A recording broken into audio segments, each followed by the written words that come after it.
Welcome to my presentation on Chris Bathgate. Um, let's get into it. So Chris Bathgate is a self-trained machinist. Um, his approach is about machining as like an art form. His entire body of work is an investigation into the concept of, the process lies within his practice. He uses it to make formalistic and conceptual pieces. However, the sizes do vary, and his pieces are extremely heavy, which we will get into. So a lot of his pieces are numbered rather than titled. He likes to compare and contrast the difference between machining wood and machining metal. So this piece here is actually made out of both metal and wood. This side that faces us is the wood, and the side that faces away from us is the metal, and he uses them to intertwine the concepts. This is another piece from him. I couldn't find the dimensions on it, but it's a picture of him standing next to it, so you can kind of see how large this sculpture actually is. These are two more sculptures from his collection. I really enjoy the geometric shapes in his pieces and just how smooth and clean they are, the way they are connected. Sorry.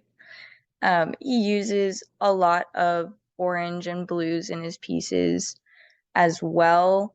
I couldn't really find information on why he does that. I think he just enjoys it and plays around with the color, from my understanding.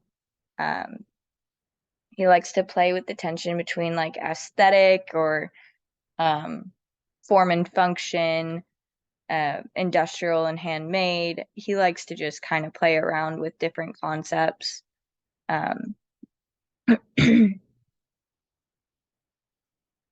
These are two more of his sculptures. I tried to pair them to which ones looked similar. They're also fairly close in number because he does like to play with the same concept a couple times. He uses machining as his artistic expression. He spent more than 15 years adapting metalworking machinery, and he repurposes the equipment. So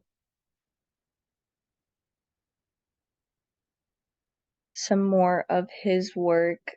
Each piece that he makes, he modifies his machinery like accordingly. He doesn't really like improve the function.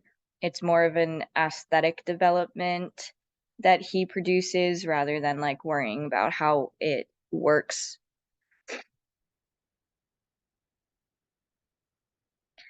This one, this one's my personal favorite. This is his machine metal sculpture 95. This one weighs 65 pounds, just to kind of show you that they do look like they could be small. Sorry. However, these are heavy pieces of work.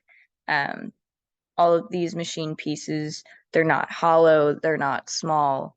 Um, and yeah. So the first metalsmith I wanted to kind of put his work by was Erica Meyer. Erica Meyer kind of she makes non-functional and conceptual artwork based on like past and present functional objects. Her pieces are both sculptural and handheld. So the first one that I want to discuss is the Big Hit. As you can tell, it kind of looks like a hammer. So she just wanted to explore the definition of the skill. And most of her works are like different interpretations of tools. Um, she does have other collections. There's tools, hardware, and then she wants to, in this piece specifically, confront the duality of ability and disability. She also, one of my favorites from her collections is the hardware collection. They all vary in size because it's based on the conjoinment of these two pieces of wood. So she has handmade steel and enameled brackets that go over conjoined pieces to, I guess, give them more like of a decoration than just normal like nails or screws. They are functional brackets and, they are committed to their function. The next metalsmith I wanted to compare Chris to is Mark Rooker. So this is a multiple media metalsmith. He uses several different techniques in his pieces. Some of the techniques he uses is fabrication, die forming, obviously a lot more, as you will see. So one of his pieces is circular reasoning. I really enjoy this piece actually.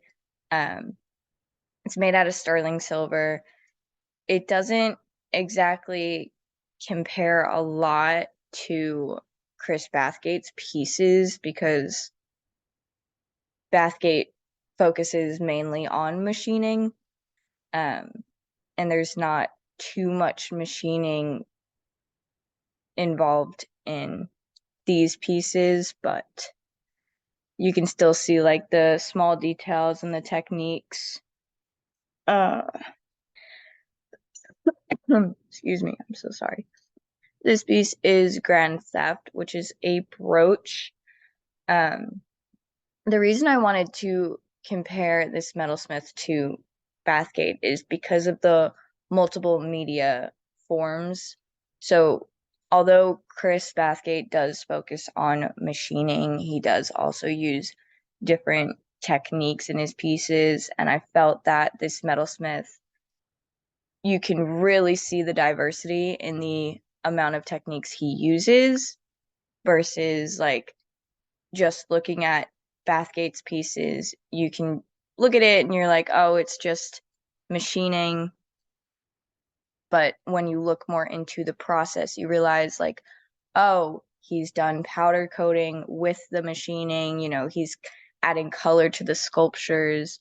And I felt that this was just a really good piece to kind of connect it because you can see here the colors and then